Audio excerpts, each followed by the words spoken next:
Hello guys, welcome back to the channel. In today's tutorial, I'm going to show you how to make yourself look old in CapCut.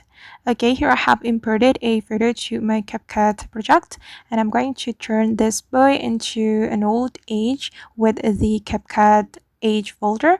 But before it, I'm going to duplicate this photo. I'm going to make like a young to old transition, and I'm going to duplicate it first. I'm going to click on the duplicate option, this one. Okay, and then we're going to add CapCut age folder. We can click on the effect option.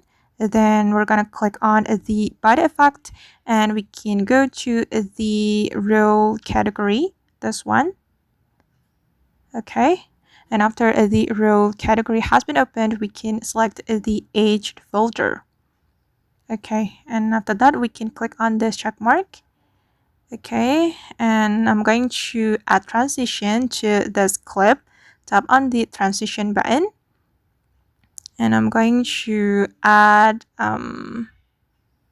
this transition, superimpose transition.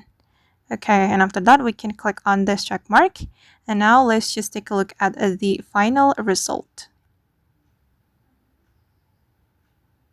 Okay. Alright guys, and that's how we can make ourselves look old in CapCut. I hope this tutorial will be useful for you. Thank you so much for watching, and see you in the next video.